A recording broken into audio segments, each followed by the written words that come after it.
From Centennial High School on a cloudy but perfectly mild spring evening, it's time for some high school boys lacrosse here on North Metro TV tonight.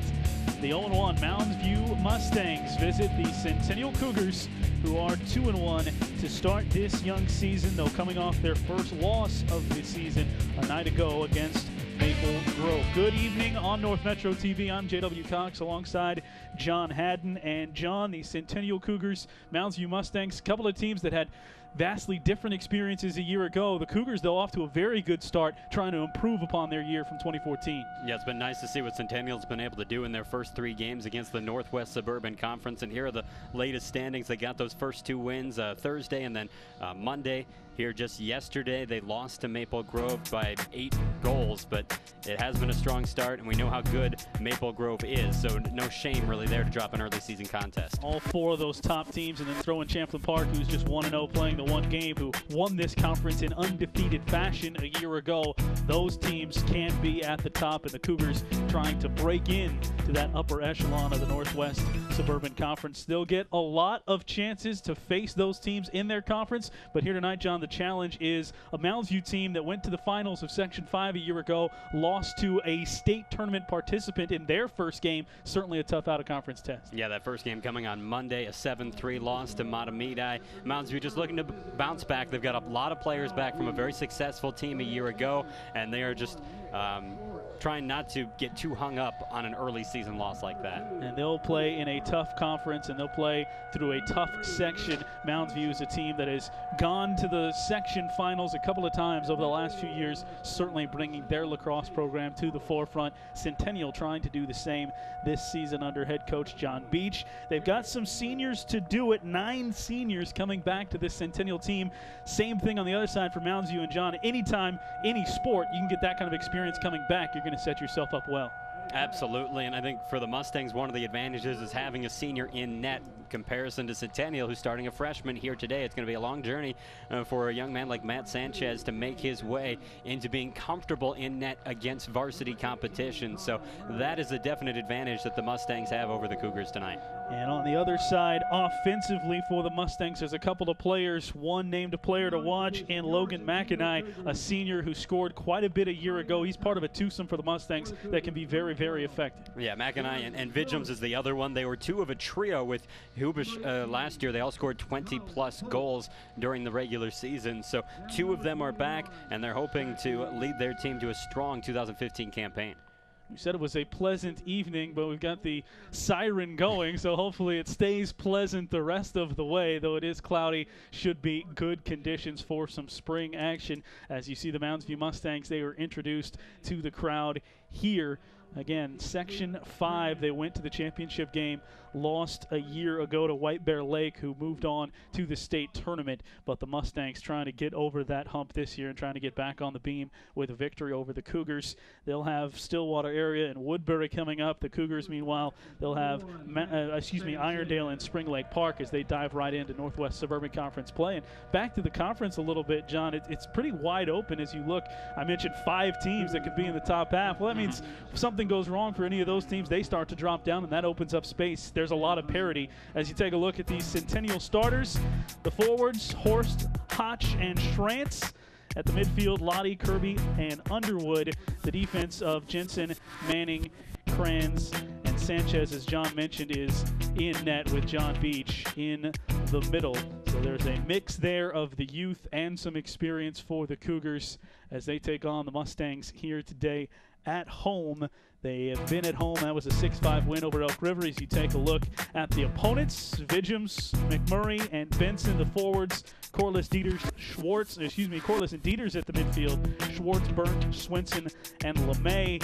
The defenders, Libera is the coach, Tony Libera is the coach, the head coach for the Mounds View Mustangs, and Sanchez in the net. That also means John Beach, of course. He's not playing. He is the head coach for the Centennial Cougars. Glad you're with us as we're just about ready to get underway. You think they're waiting for these sirens to quit? Sure. No one's worried about the sirens. Apparently they got the memo that this is just statewide testing today. Yeah. They went off earlier today, and they were scheduled to go off 6:45 to 7. So here we are just before the start of this game with the sirens blaring in everyone's ears. Why not? That's a great way to get underway. We're always worried about the weather. We might as well make sure we've got all the weather alert systems underway here in the spring. And that is the pleasant sound of the siren winding down. You take a look at Matt Sanchez, the freshman in net. It's an island back there sometimes in net, certainly in lacrosse, maybe more so than some other sports, John. Yeah, you know that you're going to get scored on almost in lacrosse. You don't pitch a lot of shutouts in this sport, so you just have to do your best to fill that big space. Kurt Gronda's on the other side, the senior, and the opening face-off is underway, and Mounds will control, moving right to left in the green, taken quickly by Mitch LeMay. So started into the offensive zone for the first time for the Mustangs, taken in behind the net by Vidgems, one of those prolific scorers from a year ago. Great pass right on the doorstep, but a little bit of trouble on the handle there. LeMay couldn't handle it. Sends it back out, and the Cougars will take over. Quick to the ball for Zach Schrantz. He's a junior attacker.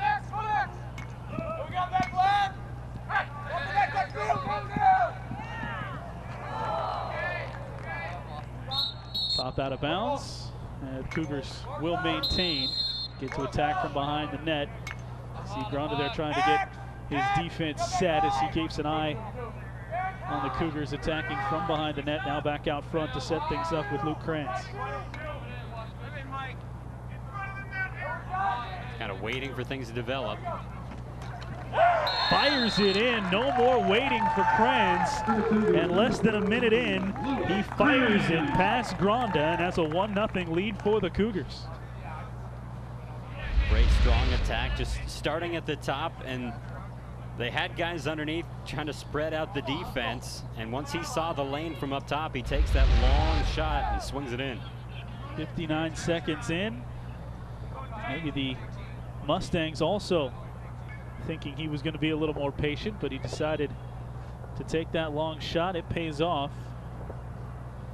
and it's 1-0. Good start all around for Mounds View. First of all, to force a turnover on one end, then come to the other side. Or excuse me, for Centennial to force that turnover and then come to the other side and get a quick goal. That was nearly a goal the other way. We'll have our first penalty as well, just over a minute in. You recall that pass right out in front that was mishandled. And the Cougars' good start will continue as the penalty enforced against Garrett Dieters. The midfielder will head to the box. Cougars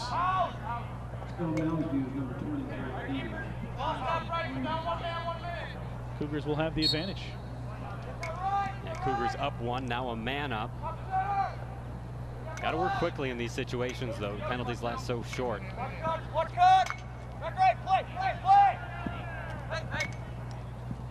Not afraid to center. The quick shot and the score went into the stick of Parker Jensen, and he fires it through, and Jensen scores again for the Cougars to make it 2-0.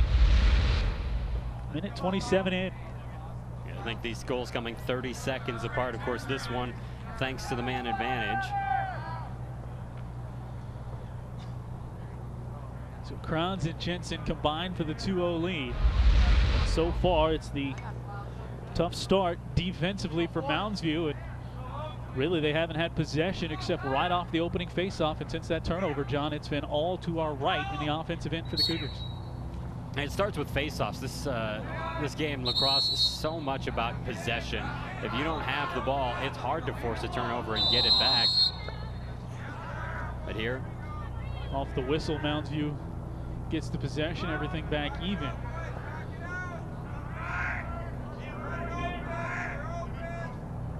Go to the goalie's right, into the stick of Vidgems for a moment. Back in behind the net, some close defense played by Jake Underwood there.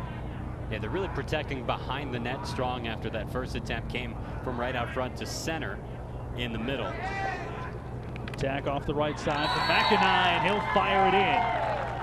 And the player to watch, as named by the Star Tribune before the season, cuts the lead down to 1 and makes it 2-1. And he's able to do that just about whenever he wants, it seems like, with the way he can score goals for this Mounds View team. You see the quickness here as we look at the replay. Just works towards the right and rears back and flings it with the right side attack.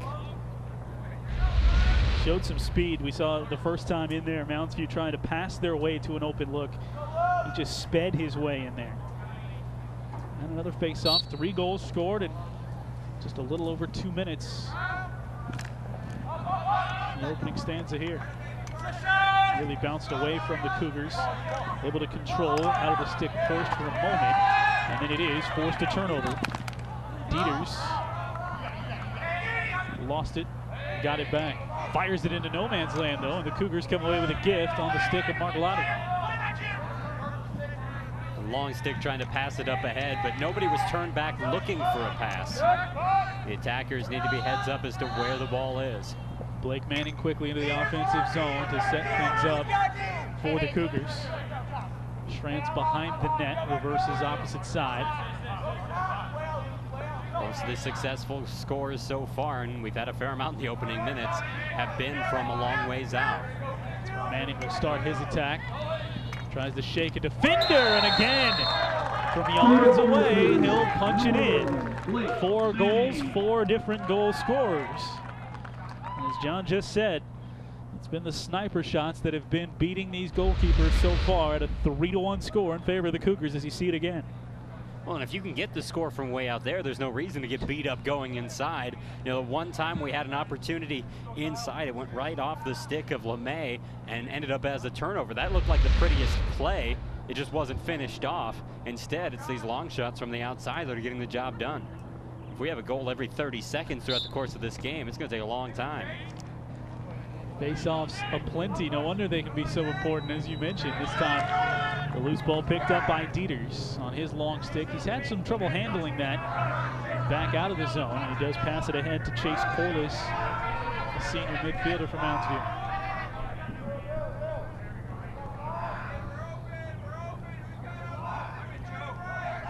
Attack on the right side. That's Aaron Steichen in off the bench, and he has it deflected just in front. Sanchez able to corral it. Yeah, that was nice work by Sanchez to get in front and make the stop. He's feeling it a little bit. That one hit him square.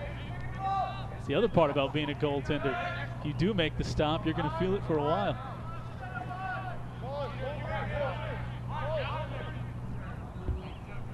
Finally, a shot for one of these two teams doesn't turn into a goal. The scoring has been prolific the first 3 minutes. Now 4 minutes gone as the Cougars attack again. Centering pass. Not to the stick side that time for Kranz, so he couldn't get the shot away quickly. And on the adjustment, he fired it wide. Yeah, Horst the closest man to the ball as it went out, so Centennial hangs on. Kranz again will bring it out deep and try and set up the attack as he goes to Manning on the far side. Talked about the difference in these goaltenders. The one from Mounds View in net right now working on defense, much smaller than Sanchez at the other end.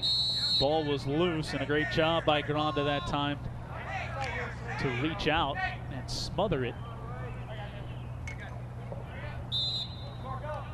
Over Centennial takes the possession. A lot of open space if he can get past those two. Could not, took a hard shove, lost the ball, but right there to pick it up was Horst to maintain that possession. Parker Jensen from the point back to Kranz. Movement without the ball, so important in this sport, as it is in most, but you have to be there in case the ball goes out of bounds. You have to be there in case the ball gets lost to pick it up. And there's so much space to fill if you get creative with where you move. You're just going to create even more opportunities. Low, long shot fired wide. Maybe a good idea for Jensen. Change the eye level of Granda. See a lot of guys try to bounce it in, and that looked like the look there. Trying for a low hopper to beat Granda. Jensen settles to the right, back into the middle, and a good save that time by Granda. He did get the net on it. Able to deny the Cougars. I believe that was Manning who took that shot right in the middle. He snuck in there. Yeah, excellent job by Granda. Ball poked away. Good defensive stick work by Schrantz. He can't quite control it. Now finally does in a crowd. And high on his stick as he rolls to the right. Things settle down with the Cougars again maintaining possession. as we're under 6.5 to play here in quarter number 1. Good use of the long stick there by the defenseman. Turnover in kind. He'll get it back to Granda to resettle. It's Luke Swenson defensively. Willis up attacking for Visions on the left. Marked closely there by Kirby. It's Trevor Kirby, a junior defenseman for the Cougars. Attack all the way around the net. Fake there to try and send it back to the middle, and then on the second pass to the outside, the Mustangs find the back of the net. And Looked it like is Johnson or Stevens. Stevens. Keller Stevens. Good movement there by McIntyre. You thought there were a couple of times he was going to either pass it out or take the shot himself, and then he finally fires it over to Stevens, who nets it. McIntyre drawing that attention, as you mentioned, even behind the net. And that left somebody open. It happened to be Stevens.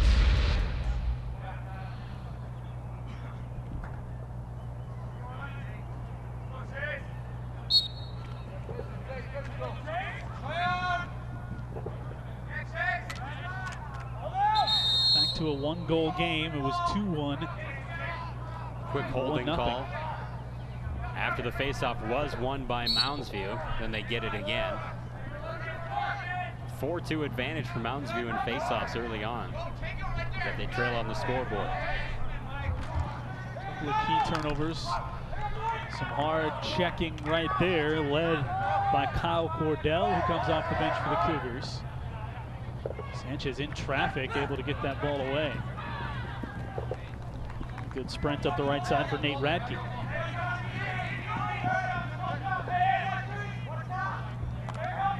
Radke pushed deep into the zone. Pulls it back out. He's under duress from Dieters. And a flag's going to come in eventually. Waiting on the penalty. And that'll be the second time that Dieters will have to exit. He was certainly very aggressive there going after the ball. Yeah, there's no doubt, but hitting or pushing in the back is going to lead to a flag quite often. So you have to be careful about which way your man is twisting and turning before you lay a stick on him. 3-2, Cougars with the lead, and for the second time, the advantage. The last time Parker Jensen got the score when they were a man up to put them up 2-0. Centennial hasn't been charged with any penalties to take a man off the field yet. Kranz receives it back from Jensen. The right side now back in behind the net to try and set it up. Far side and a deke there for Schreifels. Back to the middle, and the pass goes a little wide of its intended target, so bouncing free, and eventually Granda hops on it and gains possession for Moundsview. Of course, being right in front of the net should be the best place to score, but neither of these teams has been able to effectively pass into that area to set up the man underneath. Granda, the deep pass as he came all the way out, finds a man with a whole lot of space. The shot that time right into the stick of Sanchez. It's a chance for Danny Benson, the sophomore. And not a real strong shot. Schwartz was able to read that clean right into the webbing. Flags flying everywhere. Some delayed on the Mustangs. Kranz, he'll fire it in. Despite the flag, splits a couple of defenders. He's pumped up as he has his second goal of the night. Makes it 4-2. Hey, Kranz got our scoring started. Just 59 seconds in. Make it 1-0. Now he extends his team's lead to 2 goals here at 4-2. And I like the fact that they didn't take their foot off the gas at all, even with those flags out there. Kranz still attacking, trying to get the score before any penalties come through.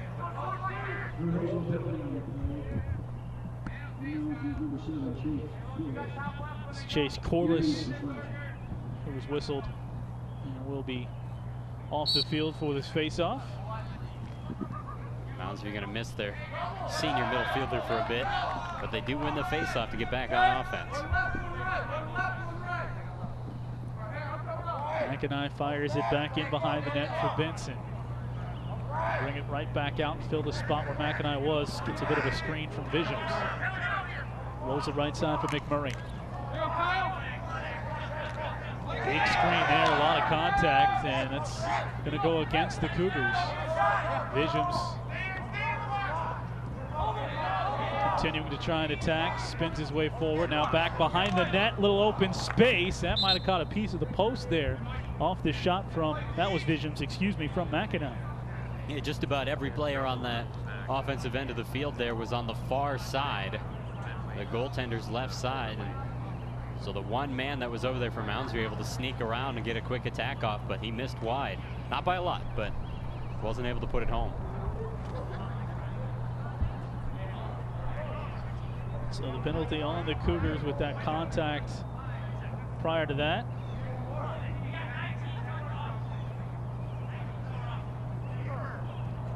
Penalty on Centennial is number 15.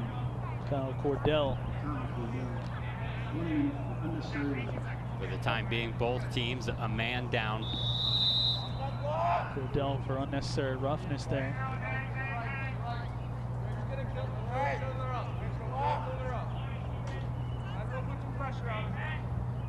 Mounds you. They're just waiting to get their extra man out there. Very casual, trying to end the penalty. And it's over with Corliss sprinting back on. Now we'll see where McIntyre wants to go. Starts out in the middle. He'll take the long shot into the back of the net and the score. It's 4-3. That's his second goal of the night. Great job by McIntyre there, because he faked the pass, and that got the defender right in front of him off just enough that he had the room to get a clean shot off. He saw the opening and was able to put it in from out high. We've seen some great stick work and dekes from McIntyre already throughout this game. The last time he had an assist on one of these goals. A couple of times he motioned that he was going to take the shot and eventually drew all the defense to him. So he's very crafty, both scoring and distributing. So he's scoring into it twice now tonight. So face off, another win for Mounds View. It's a 6-2 advantage in that category. Surprised that they're still down with all the possessions they're getting, but here's the problem. They're turning it over too much as Centennial gets it back for a moment. Pop right back. McIntyre coming back in. Tries to leave it behind with a crafty pass, and eventually the loose ball scooped up by Vigens. He'll attack through a couple of defenders. Had some space. He didn't think he was going to, but took the shot and ties it up at 4. Great play by Alex there, a senior who was right in the middle. That's about as close as we've had for any goal here today. When you have that kind of an opportunity, you don't want to waste it. He did not.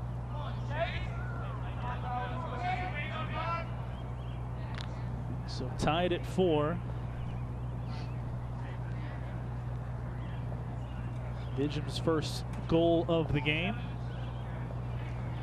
All the way back from what was a 2-0 deficit.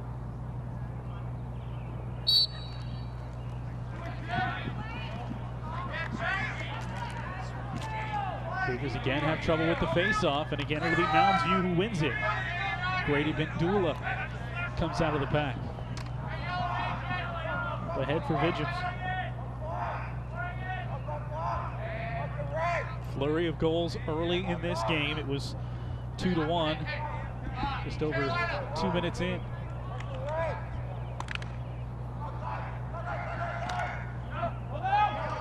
More goals since then, still here in the first quarter with 90 seconds left. Well, they have more goals in this first quarter than they did in the entire game the other day when they lost their season opener to Matamidi.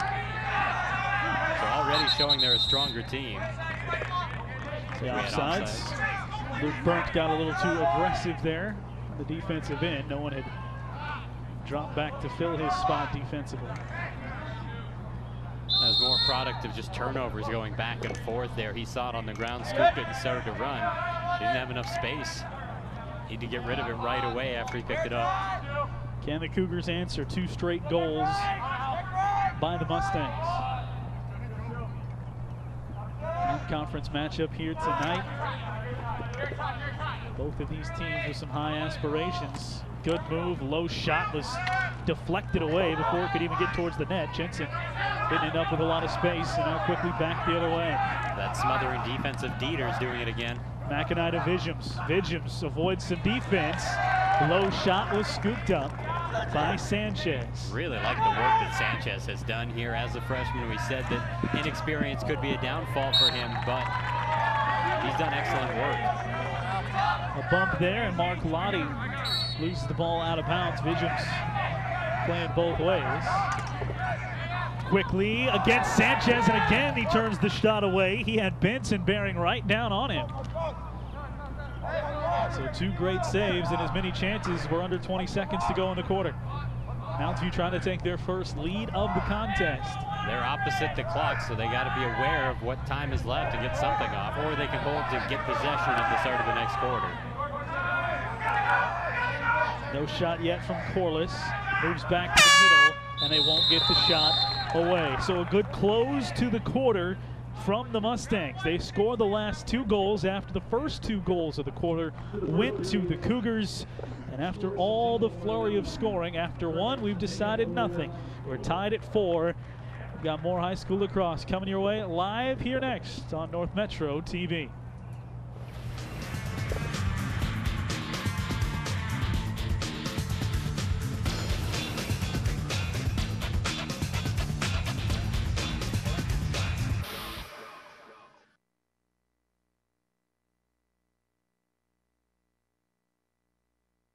Known for its vineyards and hilltop villages, Umbria is also known for its delicious tasting pizza.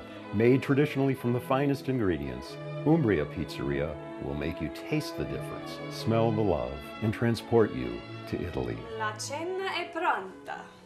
Dinner's ready. You might even begin to feel like an Italian. Delicioso. Umbria Pizzeria, turning taste into memories.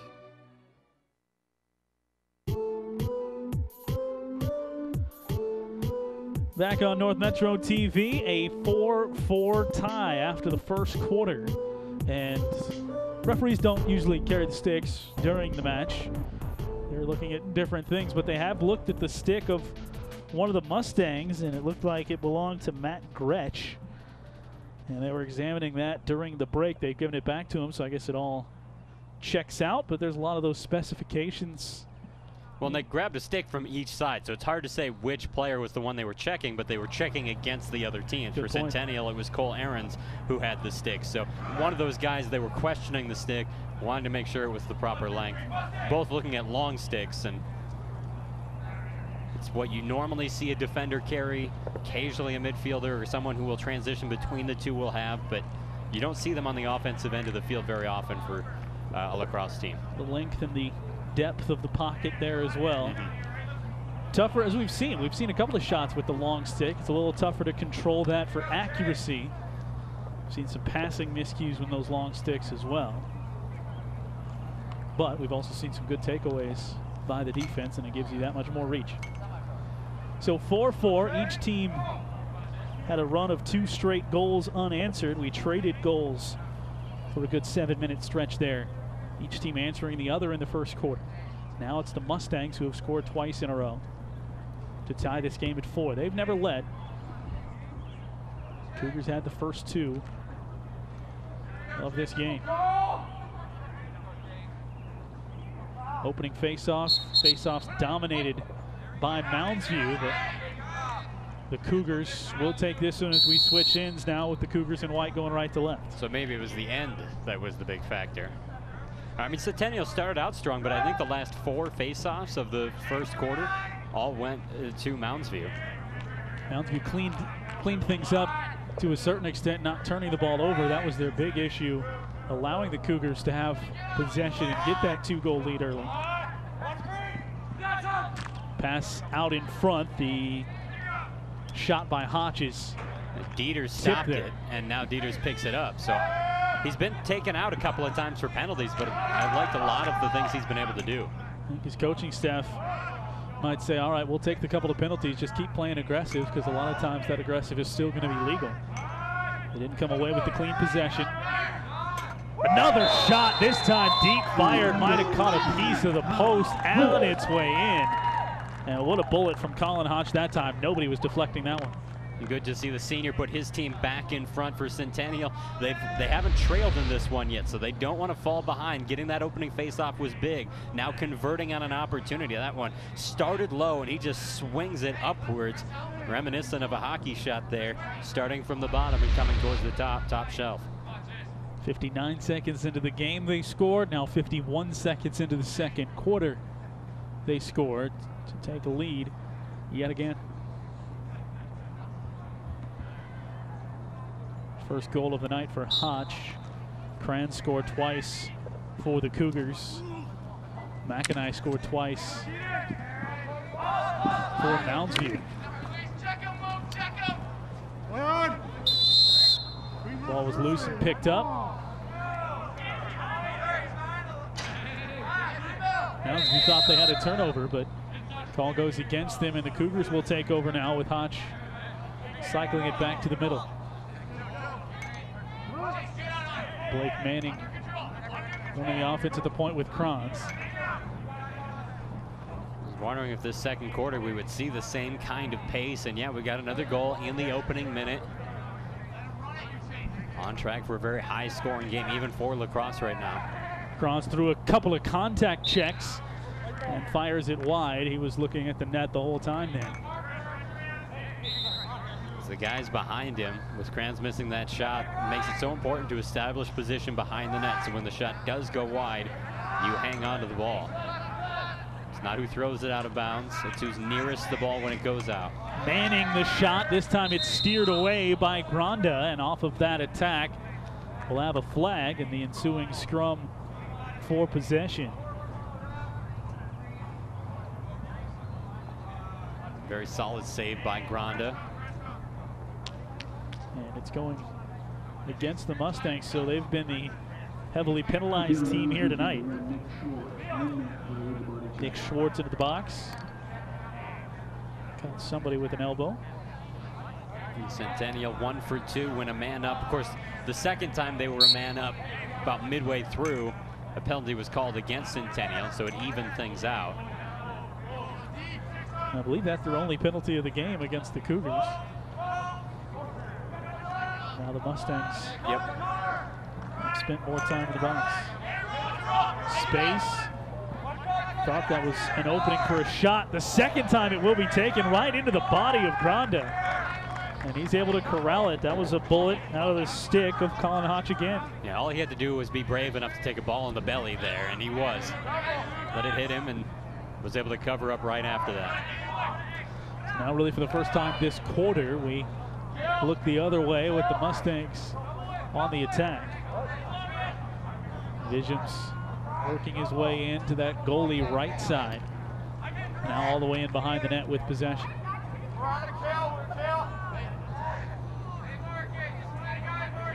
Cougars still there, ready to apply pressure behind the net. Right now it's Trevor Kirby keeping the watchful eye with the long stick. At full strength, they'll start their attack. Back out to McIntyre. You can tell the experience of the Mustangs the second time they've done that. They know situations as McIntyre fights his way in. Tried to pass it to the far side back behind the net in the ensuing fight for that loose ball. Sanchez, the goalie, comes away with it for the Cougars. Yeah, credit the defense on that one for Centennial, able to knock the ball out as he was making his way in. So it did trickle towards a teammate, but it was not the pass he had intended. Cougars don't get cleanly across midfield, but it is eventually picked up by Manning. Runs away from two defenders, back to the middle. Good centering pass and a better save by Granda. He robs the shot of Maxfield Halverson. Kind of a rough start for him, getting scored on very quickly, but he's made more saves as the game's gone on. Sprint in for Dieters. Tom Nagel now started to cycle behind the net. Comes back out even with the goal line and sends it back around. Long shot in behind the net. A rather long pass from McMurray. One goal so far here in the second. And that'll make it 2. Sprinting in, McIntyre. And that was the shot he was looking for the last time, as he had the ball deflected out of his stick that turned into the turnover. They'll tie it up at 5. Yeah, great play by McIntyre. You see him get picked up here by our camera crew. He was actually on the sidelines. Dieters was the man who brought it up with the long stick, and then he took his time getting off the field. As soon as he did, McIntyre sprints in from the sidelines, and he had one goal in mind, and that was to get the ball and score a goal. Very effective play that time, as the defense wasn't ready to pick him up. The game knotted at 5. It's our second tie. We were tied 4-4 and now tied 5-5. McIntyre's 3rd of the game.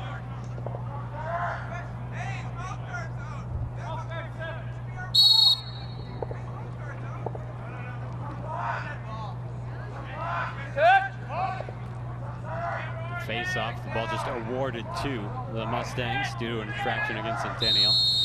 Flag comes down.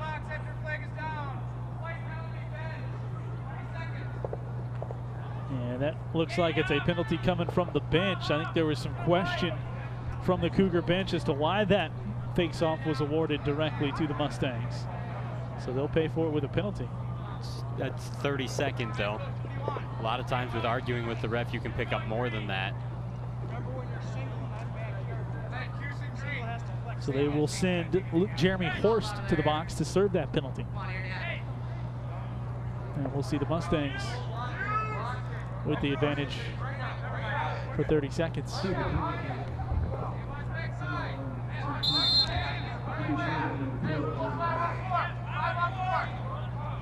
Starts with Corliss on the far side. McIntyre faked a sprint in as the ball was turned over. Good defense from Jake Underwood.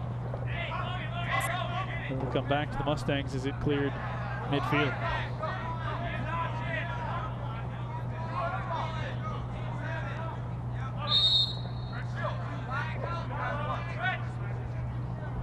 An 8-goal first quarter. So far, 2 goals just outside the halfway mark. McIntyre sprints, splits the defense, then lost the handle, but it bounces to a teammate. Fired a shot into Sanchez's stick, and Digums is denied from the far side. And McIntyre has gotten his scoring tonight. He has a hat trick already, but it seems like Centennial has clued into the fact that he doesn't pass it a lot once he gets a head full of steam towards the net. Certainly not inside that 20-yard line mark. He's got that one-track mind. That's good, and one of his goals early came because of a fake, and I don't think Centennial at this time is going to fall for any more fakes. They're going to wait to see if he actually passes it away, but until then, stay on the man with the ball.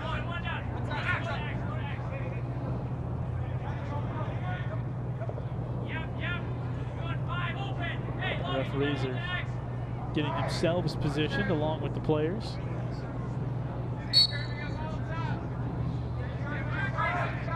See the Cougars putting a shadow on McIntyre. The shot goes wide. McIntyre back in behind the net. He was there, so he'll maintain the possession. It's a good-looking shot from Danny Benson that time, but just couldn't find the net.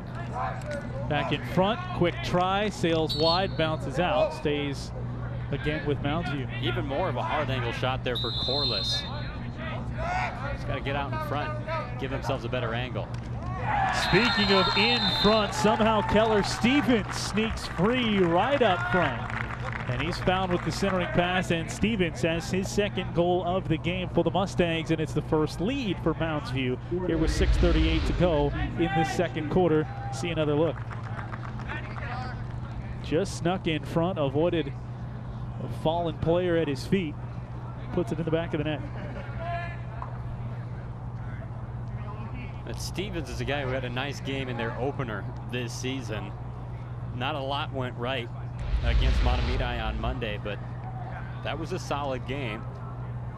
We talked about the previous schedule, more experience for the Cougars, playing 3 games already. That would be a favor, or a factor in their favor probably coming into tonight, but they also did play just last night. And so a quick turnaround to come back out and play a game that is as physically taxing as lacrosse is. They do control that face-off. Nate Radke stayed with it. Slows it down far side as the Cougars pick up some substitutions.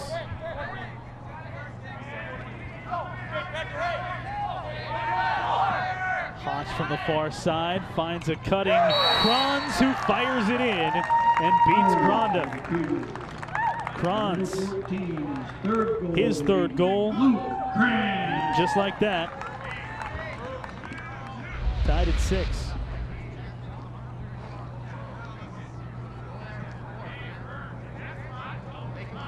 No chance for Granda that time.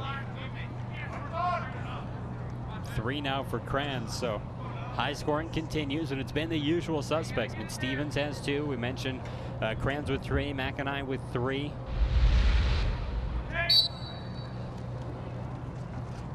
Kranz scored the first goal of the game, and the 4th for the Cougars. And ties things up with goal number 6 for Centennial. Off the face-off, ball awarded to Centennial.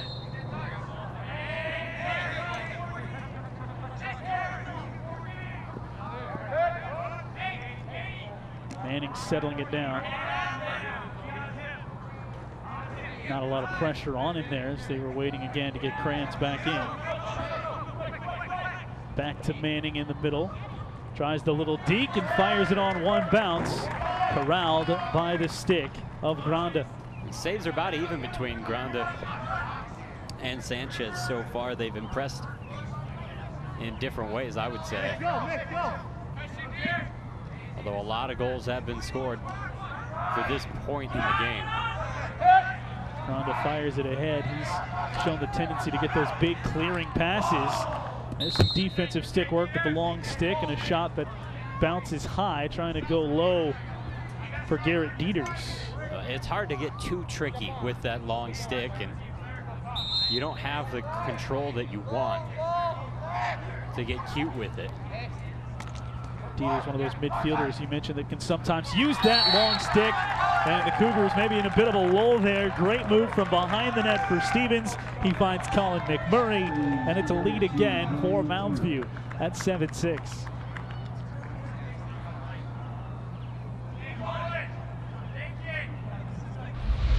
The goalies aren't getting bored today, that's for sure. McMurray bringing the pressure this time, and he's able to finish for his first score of the day after a great pass out in front. And when you can set up a guy like that, we talked about it early, how they were getting those opportunities, but the guy inside wasn't able to catch the pass cleanly. He wasn't able to get a shot off cleanly. There, McMurray had the space and utilized it well. 13 goals, still with just over 5 minutes to go here in quarter number 2. We had 8 scored in the first period. Barreling up towards that number again here in quarter number 2. Big hit. Mounds View still maintains possession. McIntyre takes it. He was sprinting ahead of 3 defenders, but he slows it down. It's Mitchell LeMay who took the blow, and he's got the ball back. If they've been quick about it, McMurray was in the same spot looking for the same opportunity at the start of this play. LeMay looking for some revenge for that hit in the form of a goal. Makes his way in, lost possession. Able to just flick it back out. It's in and out of the stick of Gretsch. But he settles it down and finds Visions. Sprints in, another great pass right out in front, and you called it. McMurray just posting up in front of the net, and his teammates find him for a second straight time, and it's a 2-goal lead for the first time for the Mustangs. Yeah, this time assist goes to Vigems, who did the work, drawing the defense towards him and just sitting there. No defender was anywhere near McMurray. All he had to do was beat the goaltender on a quick pass like that. It's not too difficult to do. So Mounds View gets their largest lead of the game. Matches the largest lead that the Cougars had. No one's been up by more than 2 goals. And for comparison, in the first game of the season that Mounds View lost, a total of 10 goals were scored. 3 games so far for the Centennial, and the highest scoring game was just last night. 20 goals were scored combined. So we're already at 14. Still have 4 minutes left in the first half. Mustangs again with possession. Vigems Brushes off some stick work, then loses the ball. Still loose, and he finds a way to get it back. Good work by Trevor Kirby, but he couldn't finish off the play to come away with possession cleanly. Under 4 to play here in half number 1. Mustangs have shown tendencies to be patient. Sprint in for Bendula, goes low, and it just steered away by Sanchez. Probably bouncing high anyway. Mustangs maintain. Scored 4 of the 6 goals to take a 2-goal lead here in this quarter. Flag comes flying as the ball skitters out of bounds.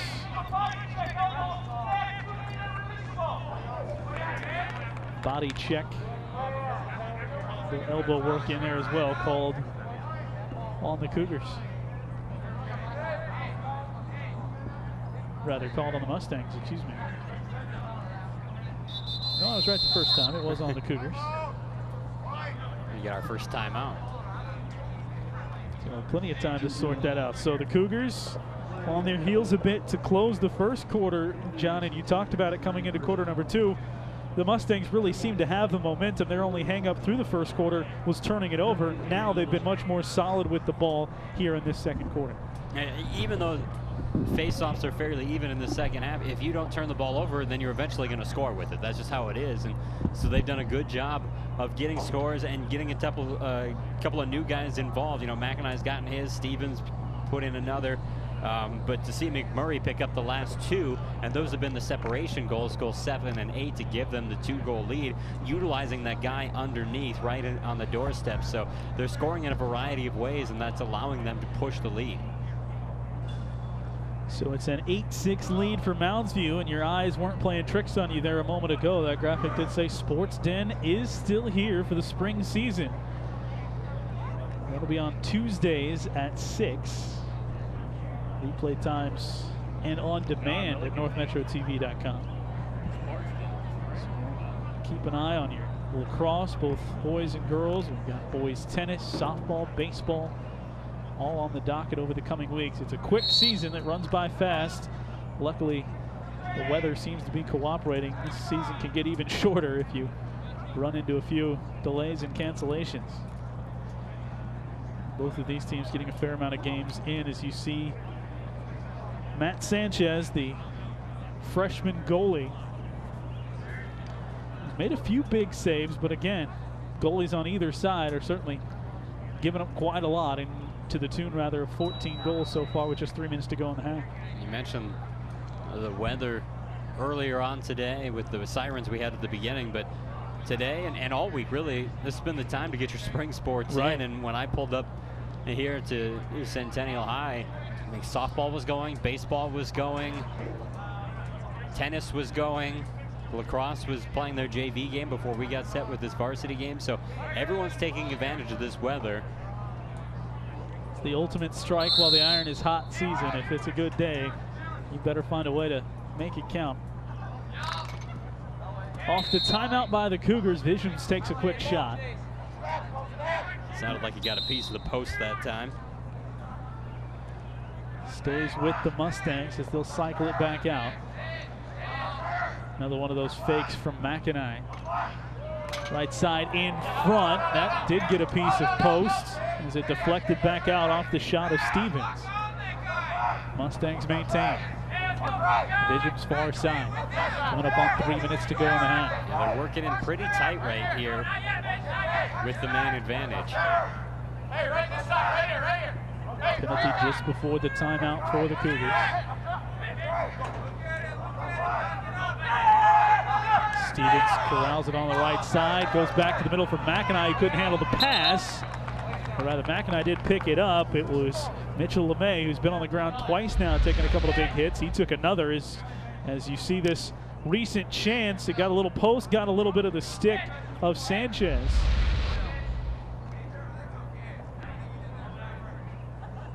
And now we'll sort out the penalty.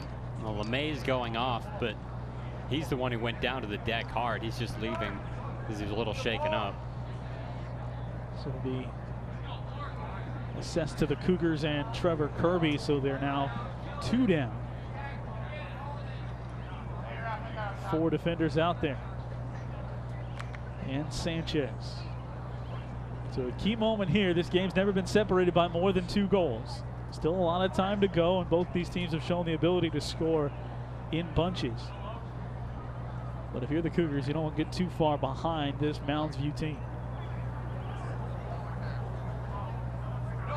LeMay took a big hit. It really started this possession back before the first penalty as he crossed midfield. That was a clean hit.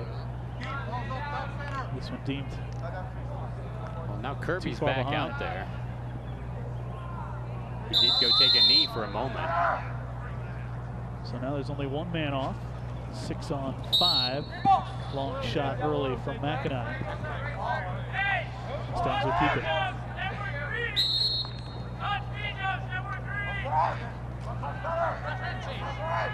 Still working with the advantage, just 1 man as they were before.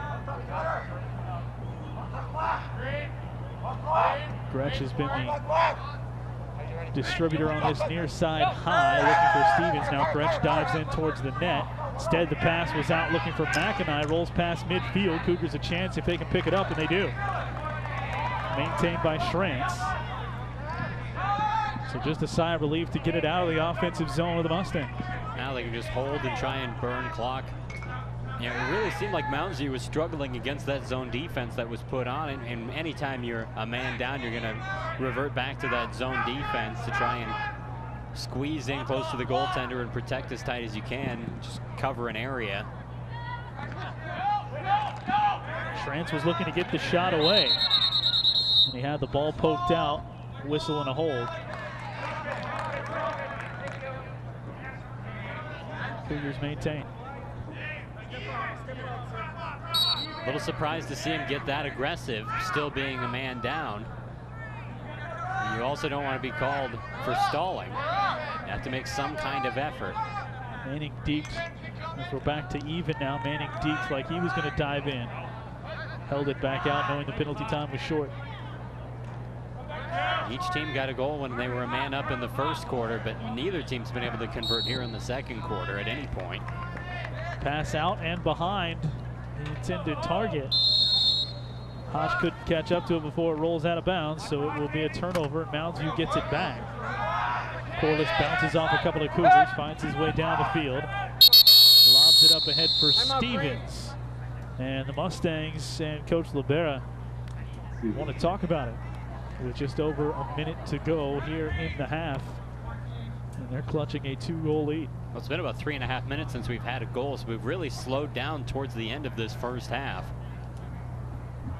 In the first quarter, it just seemed like whoever had the ball was going to get a score almost immediately. And we had that goal within a minute of the start of the second quarter, but things have calmed down. Credit some of the defense on both ends. We talked about the sports we're covering here in the spring, and here's the schedule for that. We'll be at Spring Lake Park for some girls lacrosse next week on Wednesday. Thursday, a week from tonight, we'll have baseball Irondale at Blaine, and more boys lacrosse with Blaine and Spring Lake Park the Monday after next. So a jam-packed schedule. All those games are going to be live on TV on Channel 15, and catch it live at NorthMetroTV.com as we stream. And as mentioned, with everything that we produce here, we put it on demand at NorthMetroTV.com. Don't forget to check out our YouTube page as well. Highlights, coaching captains that have started for the spring. We've produced a handful of those already with more in the works.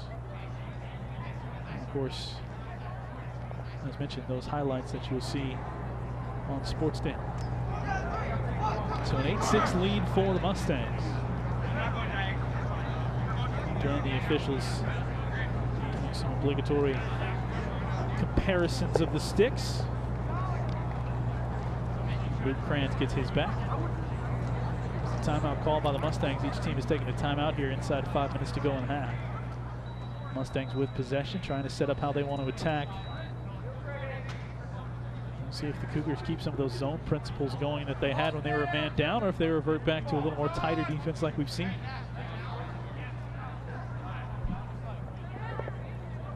You also might look at the amount of time left on the clock, and perhaps you hold the ball for most of the last minute 9 before putting a shot on to go into the half. Corliss back to McIntyre. He is watched closely. Burns his man who tripped and fell on the way in.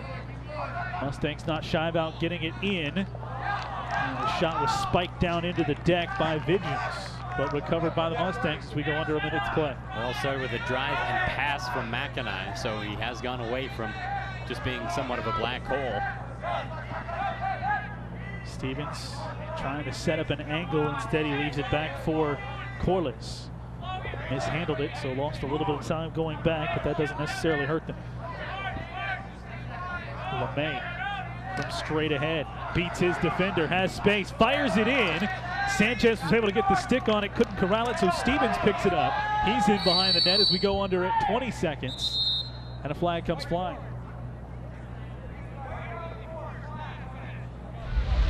Slash called. Yeah, called on Underwood that time.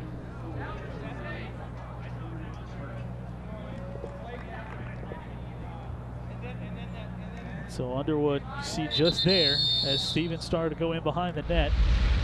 Got the stick high with the slash. Get another timeout. You know, once you have that man advantage and 15.7 seconds left, you have to make the decision once again. Do we just wait till the start of the second half to utilize this? Do we try and make something happen right now? Mounds View has scored the last two. That's how they closed the first quarter to tie things at 4. Cougars got this game started with the first 2 goals quickly inside of the first 2 minutes. McIntyre got the scoring started for Mounds View just after the first 2 minutes had expired. We've gone back and forth ever since. 4-4 after the first. Had a 6-6 tie, almost 6 minutes into this quarter. And now back-to-back goals, both coming off nice feeds to McMurray for the Mustangs. And Mounds View has used a couple of timeouts to set up what they want to do, as John mentioned. Off the top, talked about the schedule. It'll be Stillwater area and Woodbury coming up for Mounds View. They've got defending Section 5 champ White Bear Lake coming up in 2 weeks. That's a rematch of that Section 5 championship game. Centennial, well, they'll be back into Northwest Suburban play for the duration. Starting with Irondale and Spring Lake Park. We'll have that Spring Lake Park matchup, as we mentioned. Yeah, with that Mounds View scheduled, they're back into conference play with their next game, and they go in conference all the way up until their final 2 games of the season when they take on Orono and Tartan. So they'll just finish out with a couple of non-conference games before going into the playoffs. Clock rolling. Under 15. Mustangs going to play for a final shot here, a man up. Or is the clock supposed to be running? Mustangs, are they even going to take a shot? No, they're not. They're just going to let it run. Couldn't get any type of penalty for the delay there, so they just let it go. And we will go to halftime. So the Mustangs score the final 2 of both quarters. And after 1 full half of play, it is 8-6 in favor of the Mustangs. Halftime now, back with more lacrosse action next here on North Metro TV.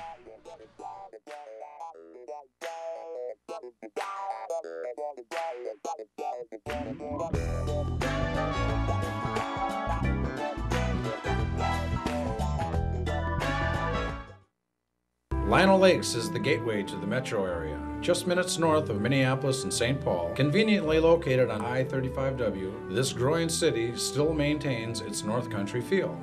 Lino Lakes values its award-winning schools. Outdoor lovers will discover miles of hiking, biking, and water trails. Growing businesses will find premier development opportunities with great freeway visibility and ready to help your businesses grow. Come to live, work, and play in Lino Lakes.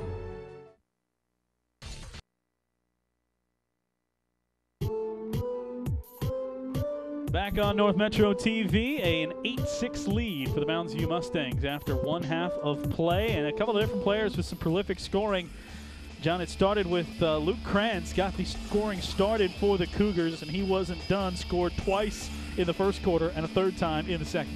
Yeah, one of a couple of guys who has a hat trick already, but the only one for Centennial. Other guy with a hat trick, that will be McIntyre. Logan McIntyre for the Mustangs, as he scored early and often. And as we talk about it now, the Mustangs trying to get the scoring going And it will be another guy with a hat trick, as I believe that was Keller Stevens, number 16, who popped it in. They're looking, the officials are together. They haven't put it up on the scoreboard yet. Well, they announced it as number 16. And they have put it up, so it is a goal. And Stevens gets things started, and it's your first 3-goal lead, just seconds in, 22 to be exact, to this third quarter. Yeah, quickest score of the game so far, and we've had quick scores. It's taken less than a minute in each of the first 3 quarters now to get a goal. So McIntyre with 3 goals for the Mustangs. Now Stevens with 3 goals. Kranz the hat trick is mentioned for the Cougars. But it was just 2 goals in that second quarter for Centennial, while Mounds View is racking up 4. And I believe that still was a man up for Mounds View. They had that entire half to plan for that first series. They delayed on the final 15 seconds. That never did make it out of bounds, so the Cougars fortunate there to stay up on that as the ball came out quickly to Stevens. The shot from Visions went wide.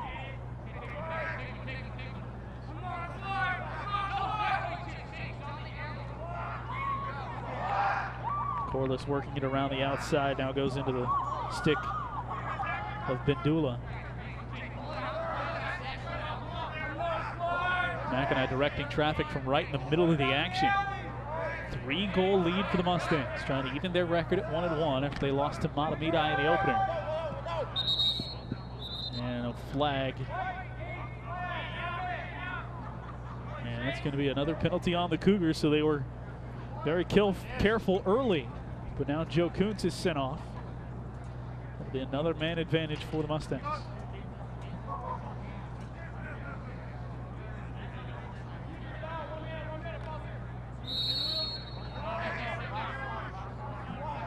So if it was tenuous before in the first quarter, down 2, now down 3 in the third. Even more of a stressful situation. McIntyre playing some quick catch with it on the far side, gets it back again, goes left for Corliss. He'll take the shot, it sails wide. He had a great lane and completely missed the goal there. No one really in front of him.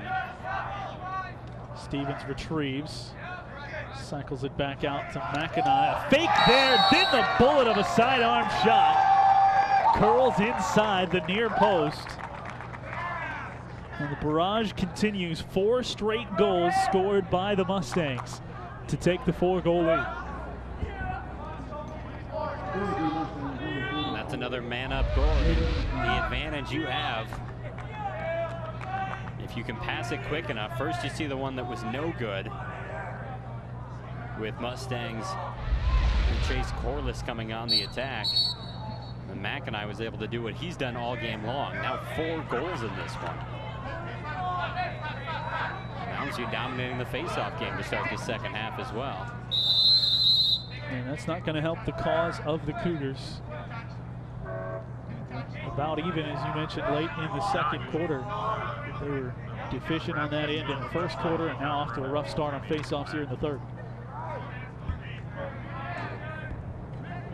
All of that leads to possession from Mounds View, and we haven't even looked to our right yet here as we've switched back. Visions trying to turn the corner. Got inside a defender for a moment. 2 flags are going to fly. He'll take the shot. It's steered away by Sanchez. But the whistle will come. And all indications, another Cougar penalty. This time it's a hold on Kranz.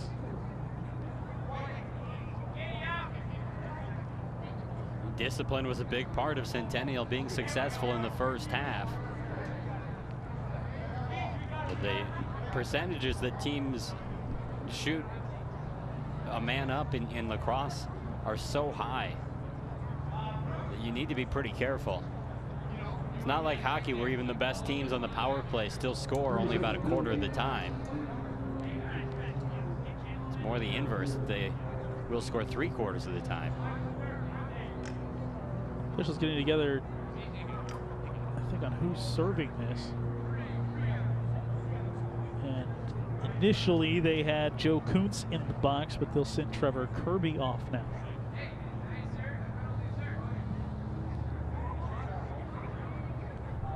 Kirby off. He'll be into the box, and Cole Ahrens back onto the field.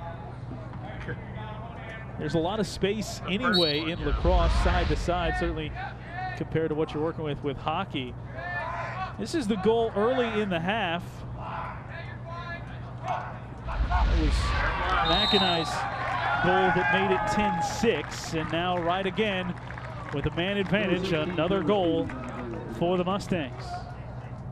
We'll have this goal in the fourth period. Stevens once again. Stand by. We're gonna. The outside, and Stevens in a good spot. Scores his fourth. Great feed from Gretsch to get it to Stevens.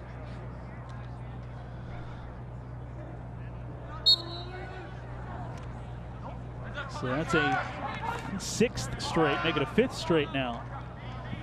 Goal for the Mustangs. Hat trick just isn't good enough. McIntyre and Stevens both with 4 scores in this game. I'm going to let you coin some new terminology for whatever that might be. With Not 4. that clever. You got a long ways to go with just under 9 and a full other quarter. Cougars hope to get somebody closer to that mark as they need to break up this string, and they finally pick up some possession off the turnover, but turn it right back. They might get the benefit of a flag now as a couple come in succession as a Cougar hit the deck. Officials seem to really get a kick out of throwing those flags. They do it with some violent upward tosses.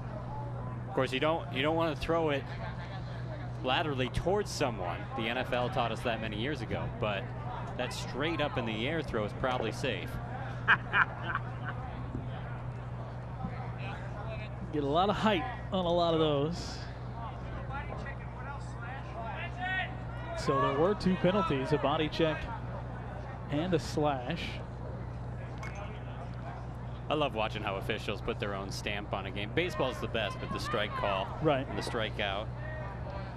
As Leslie Nielsen taught us in the Naked Gun series.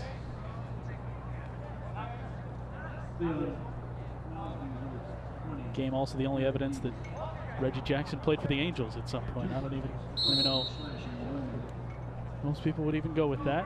But the Cougars now trying to get back into this game. Down by 5. They've given up 5 straight goals since it was a 6-6 tie late in the second. Long shot, bounces wide. Cougars will maintain possession. Forced up with it behind the net. In the first half, it was things sort of just evening out after Mounds got off to a rough start. Great pass interception there. But here in the second half, I mean, 3 straight goals by Mounds View, all courtesy of being a man up. So you put a guy on the sidelines the way Centennial has done to itself by committing penalties, and you're going to find yourself in a hole.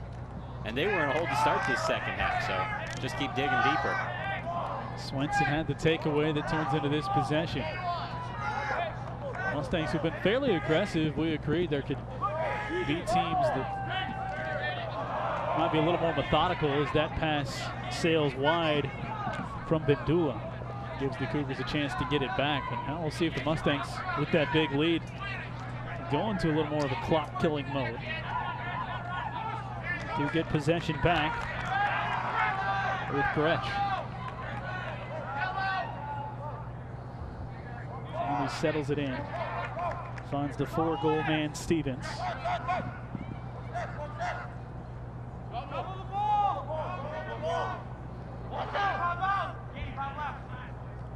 Vigim's checked closely. Nearly a double team. He has his stick popped completely out of his hand by Kirby. And somehow he still gets the ball back. Nice to not give up on the play after making a mistake like that. Centennial team is averaging, coming into tonight, less than 8 goals allowed per game. They've had their hands full with a Mounds View team that scored 9 of the last 11 goals in this game. Remember, it was a 4-2 Centennial lead at one point. Vision's running a long way before he finally gives it up to McIntyre on the far side. He'll attack in the middle. Shot sailed wide.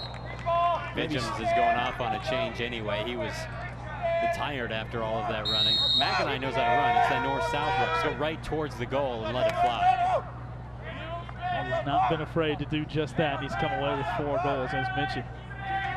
Stevens has it. He's done some traveling throughout this game. Flag's going to pop out against the Cougars.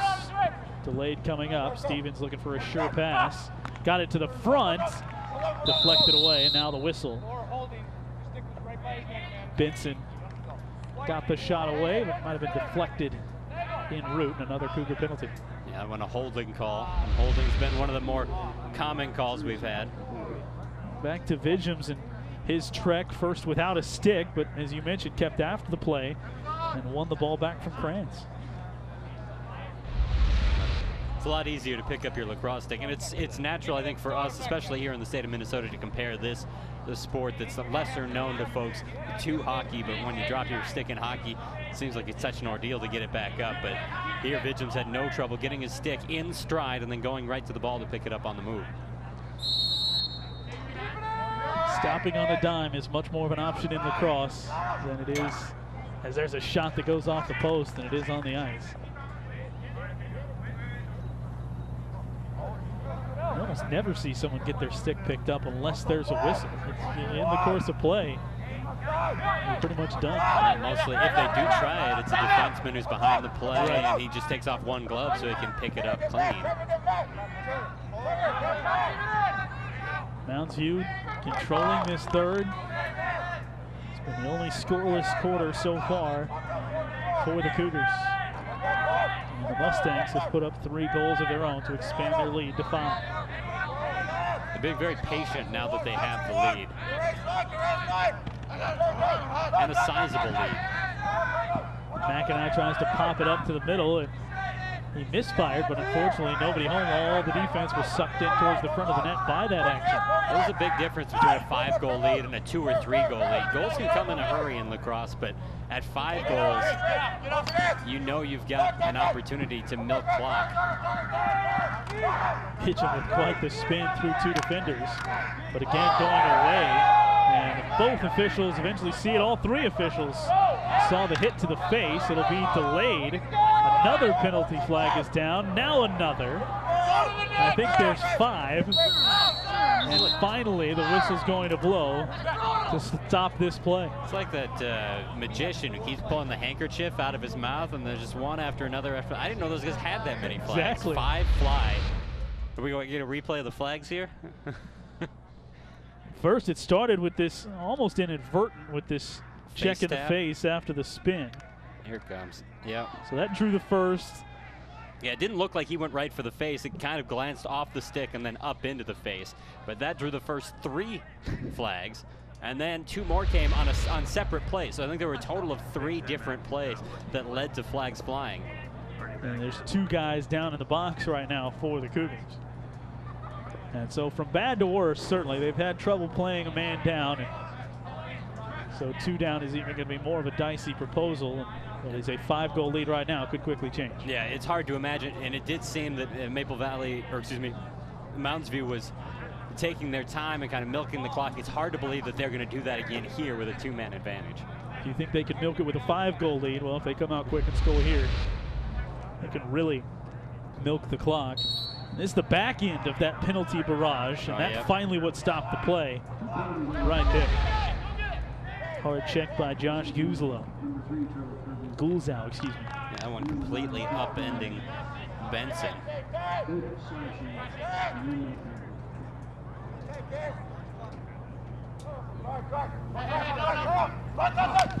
Out in front, and the deflection on the stick caused Vidgems' shot to sail out of bounds. I'm surprised he hasn't had a bigger night. He has a goal here. He seems to be in the middle of everything, but you're right, it's not translating into the stat sheet. Cougars take the ball away, but Cole Ahrens couldn't hang on to it. Great job to get back by Matt Grutch, forcing the ball out of bounds.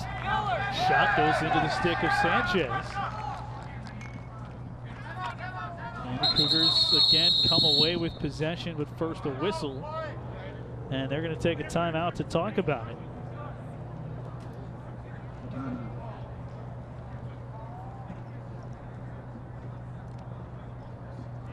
How nice is it to be out here watching spring sports? I mean, last time you and I were calling a game together, we were all bundled up to get inside the Target Center. Good save by Sanchez there. So a man down, they've created a turnover and got that save. You're right. We've had a lot of years where we've been bundled up for these matchups too. And not so bad here at Centennial, obviously for football and lacrosse and soccer. We get to be in this nice press box here. Spacious area for us to enjoy ourselves. Great looking field and an interesting sports complex set up here for Centennial to get everything in. I don't know if you call it a block. It's the largest area I've seen without streets cutting into it. I think the only issue might be parking, right? Parking is on a busy night. And the fact that there was softball and baseball and tennis and lacrosse all going on at the same time. And in the winter, you've got your basketball and sometimes the hockey going on. All of those complexes, as folks I'm sure are familiar with that have driven up and by. It's a hopping area. And then in the afternoon contest, you've got the elementary school down there. So you're dealing with a lot, even outside of sports. You're right. It's a large area to not have a lot of roads through. Well, it was my first time coming up here, so I started. I'll just go around the block, and I couldn't figure out where it ended. That was your first mistake, I suppose. So 3:37 to go. Sanchez just made a great save to keep the lead from extending. So we've still got a man advantage situation for Moundsview. Cougars with possession. Kranz runs through a couple of sticks. Tries to make a spin move, lost possession, got it back, lost it again. Big fight to keep it. Ball still free.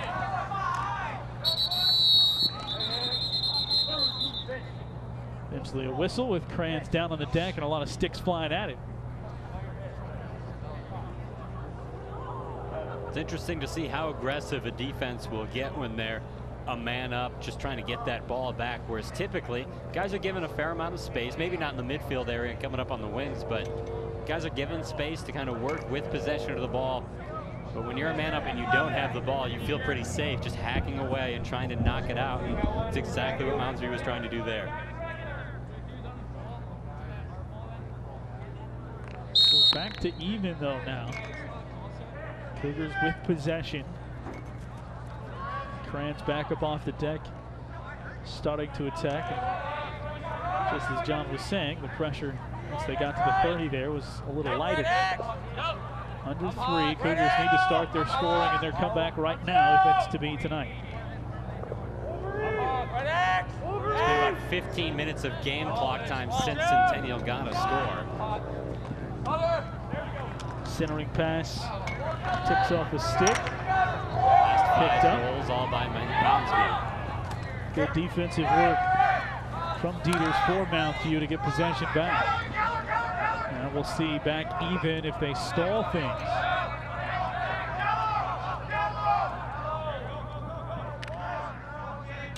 Cougars were late getting a defender back out there to make it truly even on this end.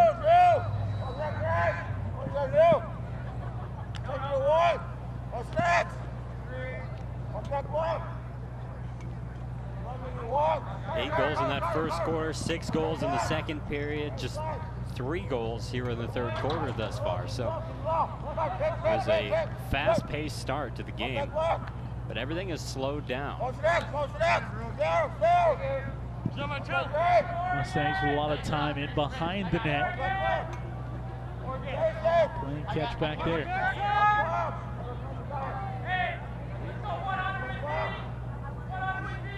Back out in front, Mitchell LeMay, who's gonna have some bumps and bruises when this one's done. Took some big hits in the first half.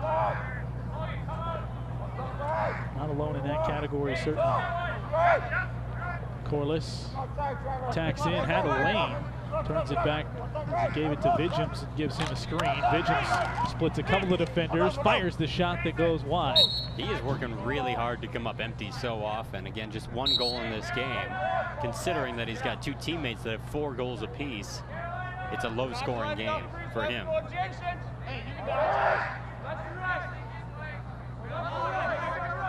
He had it back for a moment, but sends it to Corliss. Working with LeMay at the point. Under a minute to go here in quarter number 3. Ball will sail out of bounds and stay with the Mustangs.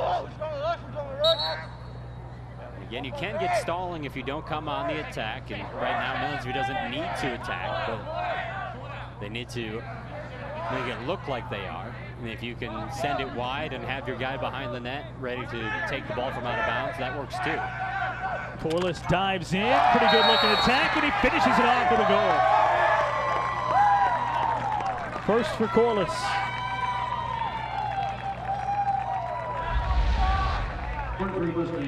So look at it here, he just comes right up the middle, and he's a ways out when he lets that one go, but finds open space. Great attack by the senior.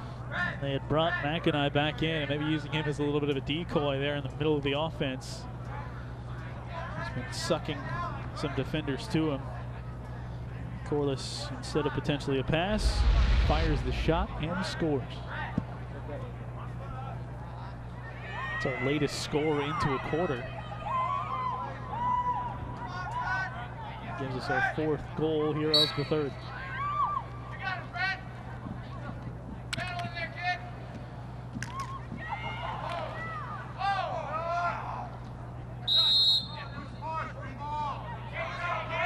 Whistle.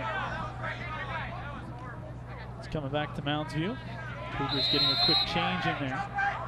Moundsview can do something with it here. They let it run out at the end of the 1st quarter. Ended up with nothing to show. Bindula quickly into the attacking zone. Well, they're on the wrong end of the clock, so they need to be made aware if they're not already, because they can't just look up. Screen coming around. And the Cougars will come back with possession, just 4 seconds to work with. So a lot of field to cover in 4 seconds, and they won't do it. So the Cougars can't get the shot away. They are held scoreless for the first time in any quarter tonight. They scored 4 in the first, just 2 in the second, and now none in the 3rd, and they will go to the final quarter of play down 12-6 to the Moundsview Mustangs. We'll have the 4th on the other side. You're watching North Metro TV.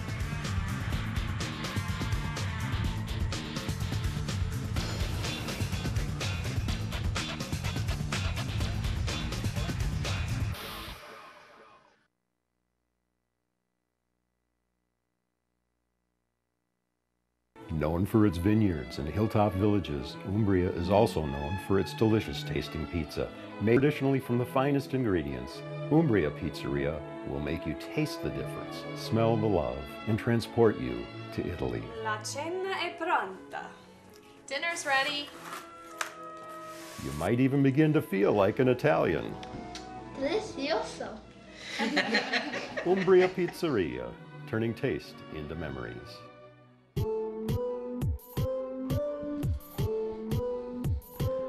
On North Metro TV, it's a big 3rd quarter. That is now the separation between the Mustangs and the Cougars. J.W. Cox alongside John Haddon, the entire North Metro TV crew. And you see these highlights from quarter number 3, and you'll see a lot of green at the one end, and that's pretty much how it went, John. Yeah, it was led by Keller Stevens. You saw getting that first goal. McIntyre squeezed one in between a pair of Stevens goals. Here's McIntyre's attempt from way out high, and he's done well from that distance. Chase Corliss, getting into the act as well. He'll get the final goal, but I think the key was all the man advantages. 3 times they scored being a man up. It was their first 3 goals, then Corliss got the even strength goal. And that makes 6 straight goals for Moundsview overall and 18+ minutes on the game clock. Since Centennial has been able to put one past Kirk Granda. And he's been a little lonely back there too. Certainly was throughout the 3rd. There wasn't a lot of action that took place in front of him as the Moundsview Mustangs maintain possession. mentioned both these teams, Mounds View, their goal to get back and beyond where they were last year. Where they were was the championship game of their section, losing to White Bear Lake.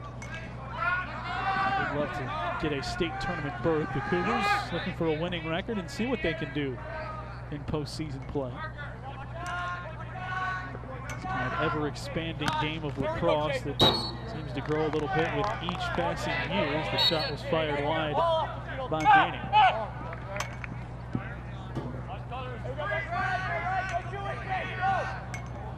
Cougars a good start with some possession. They're going to have to start with a lot of that, down by 6.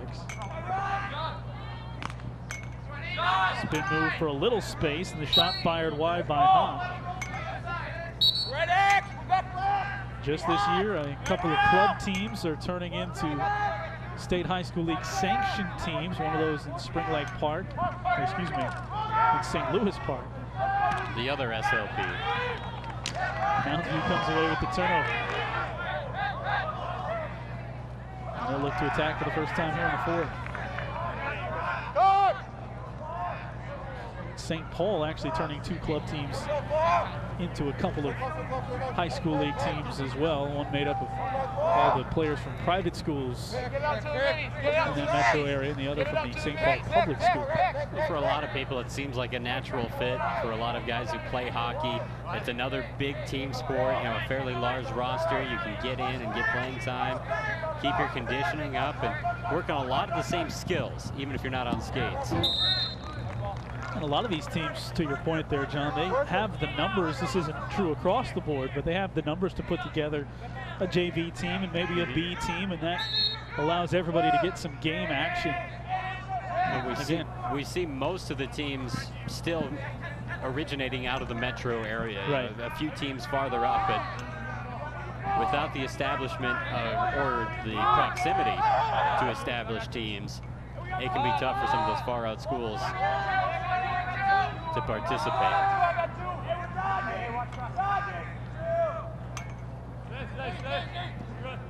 It's hard to put your finger on what has stymied Centennial. And I understand Mounds View starting to get some puck or some balls in the net, but in Centennial, yeah, they committed some penalties that put them a man down, but they just have not possessed the ball much, and when they have, they haven't taken any advantage of it. They did such a good job in that first quarter of taking possession away from Mounds View with those turnovers. But then, to your point just there, even more importantly, off of those turnovers, they were able to score quickly. And Luke Kranz really carried the scoring load early. He's been quiet here in the second half. This already the longest we've gone in any of these quarters without a score. Yeah, with that opening minute in each of the first 3 quarters. What's good? Where my hats? Cougars trying to get a score inside of the first 3 minutes. Check. Slipped down as there's a lot of work done by Colin Hodge.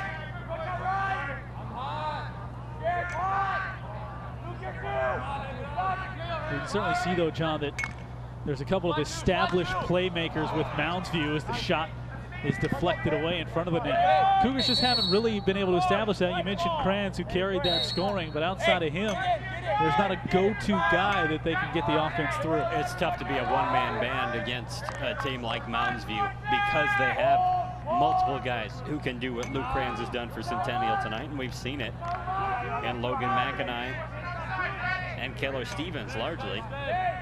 And even what guys like Vidgems and Corliss have done without scoring, but possessing the ball and getting to spots and creating those opportunities. Or how about on the other end, Garrett Dieters, a defenseman who we've named several times for his excellent play. And in net, Granda, who was a little shaky at first, has been very strong since the second quarter. Dieters has even stayed out of the penalty box here in the later stages. 2 quick ones early.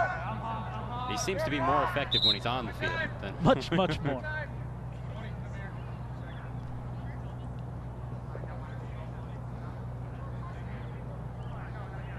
A word from the official for Nate Radke.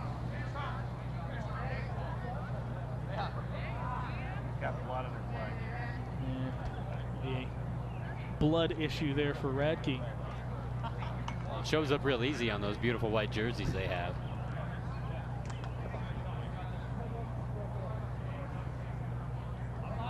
Hard to go wrong with the white and red of Centennial. Pretty classic scheme.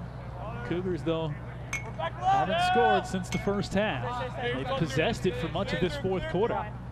But the scores need to come in bunches, down 6.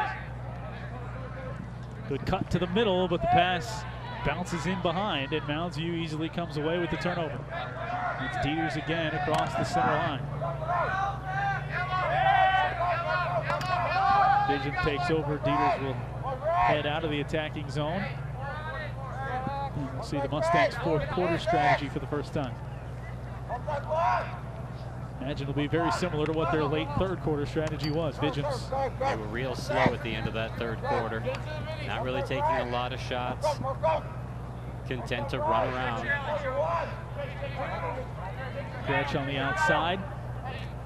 Reverse to Corliss.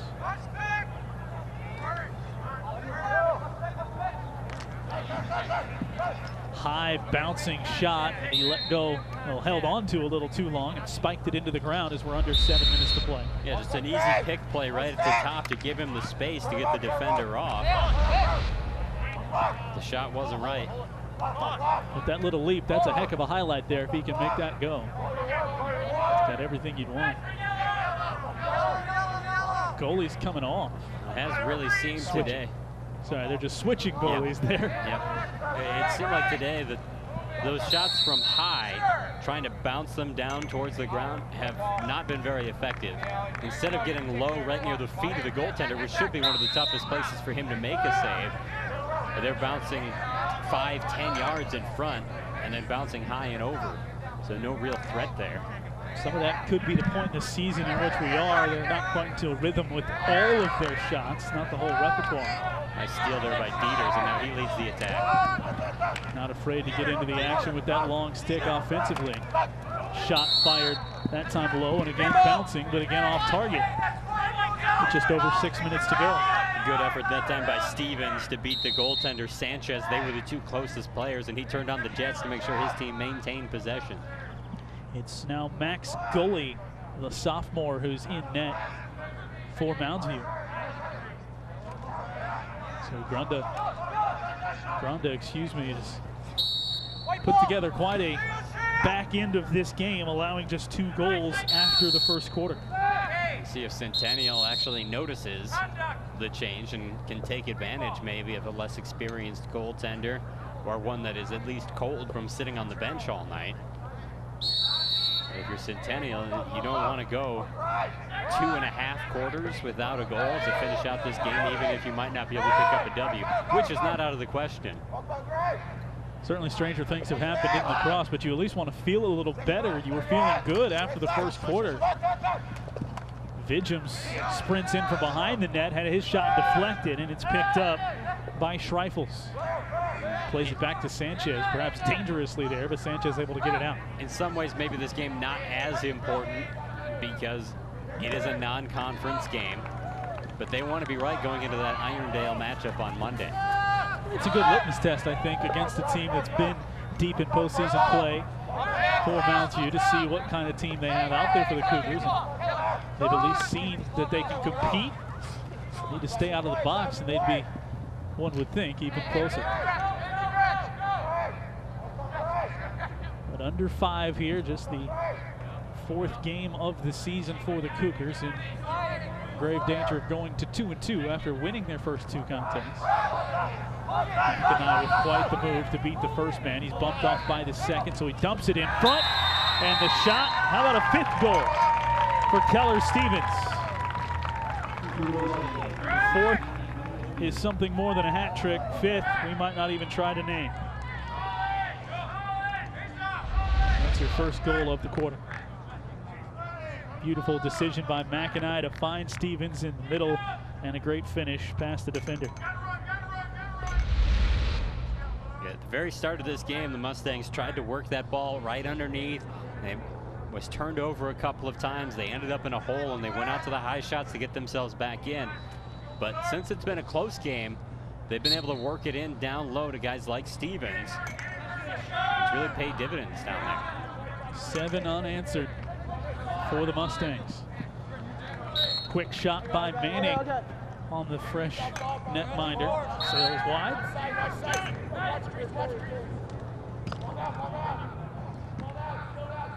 Cougars again swarmed. Turned it over, the ball was loose. Picked up by Gully. Interesting to see the pace of this game just change so dramatically throughout. Again, those 8 goals in the first quarter. Both teams just trading scores, keeping it tight. Second quarter similar, but towards the end of that quarter, towards the halftime break, things were slowing down. And after a good shot and by Mounds View to start the second half, they have continued to slow down here in the second half. Stevens again diving in. Rather not Stevens that time. He was back of the play, and that was Brett Woodark who dove in towards the net. Eventually the ball will go to the Cougars. That could be something maybe the Cougars try and take away. Once they get a lead, maybe they do slow it down a bit, be a little less aggressive. That's a fine line so early in the game. You don't want to play not to lose. Well, for Centennial playing that game last night, they clearly had the energy right at the start, but they might be drained as this game goes on. Might be one of the reasons that they've had the lead slip away, and then the lead for Mounds View grows so dramatically. Maybe something they take away, save a little bit of that energy to spread throughout the game. Another penalty coming. They're almost back to back. 3:13 to go.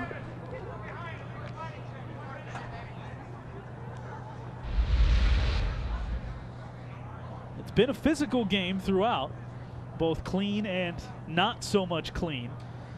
And these latest that was just getting the examples ball of up that. the field that last play.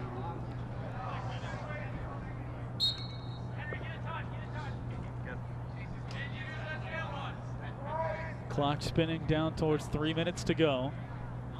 There's 5 total goals here in the second half. The only problem for the Cougars, they've all come for the guys in green and white. Mustangs trying to even their mark at 1-1. Cougars less than 250 away from falling back to even at 2-2.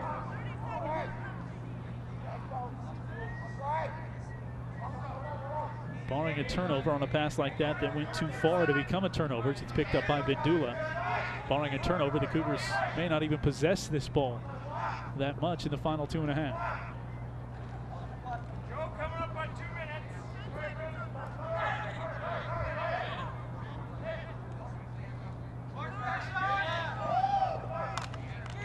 You are seeing some different alignments, some younger players out there. Ooh.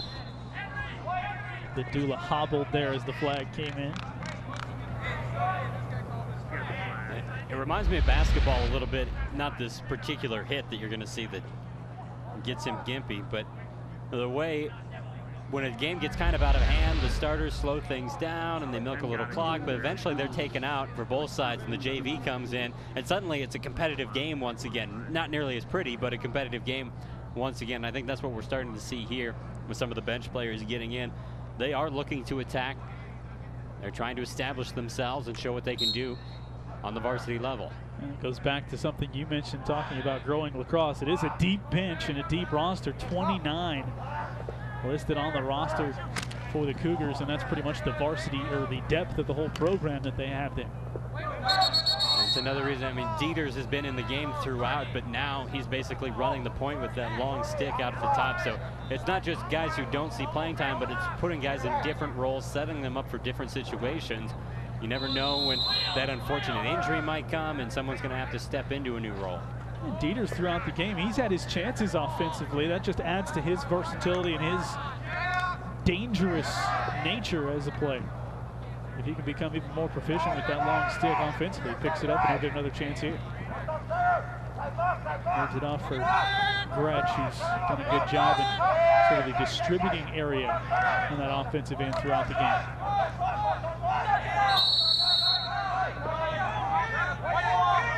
And the turnover will give the Cougars some possession. Just over 80 seconds to play. And they give it right back. There's no real pressure on that play. The ball just fell out. of the basket, scooped up by Mounds View for a moment. It's like you said, the intensity's there, but it does get a little sloppy when you end up with the younger players in. Cougars trying to break a scoreless streak that's gone more than a half now. No. There you go. Coming out, ball's on X. Under a minute to play. Backup goaltender in there, and they haven't been able to take advantage yet. They scored to tie it at 6. Haven't scored since. A chance goes off the crossbar. Manning came awful close. And Mounds View takes possession with 40 seconds left.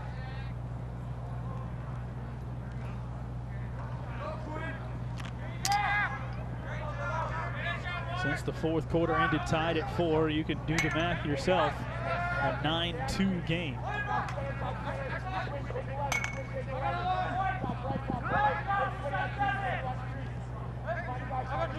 Cougars will have a chance, under 20 seconds. As you mentioned a couple of times, it seems like the team at the end of the quarter is always going away from the clock that needs to see it most. The Cougars have to be aware of the time with 11 seconds left. 10 seconds, boys, 10 seconds. Win take. Hey, watch cutters. Go. Cougars trying to add some lipstick here at the end. And penalty comes in with 2 seconds to go. They get a chance right off the whistle here, Upper Man. We started the game talking about Mounds View staying out of the penalty box. They did. Flip that script, and the Cougars were making that march to the sideline certainly throughout the third quarter, and that led to 4 unanswered goals. Big lead, and Cougars have been held scoreless. Off the whistle, 1 shot sails wide, and your final will be 13-6. Cougars can't answer 7 straight goals from Mounds View, and John, we talked about it maybe as a bit of a litmus test. Mounds View, certainly, they've got the scores. They're trying to pick up where they left off. The Cougars go back to the drawing board a little bit. Yeah, it was going to be a bounce-back game for somebody because they were both coming off a loss.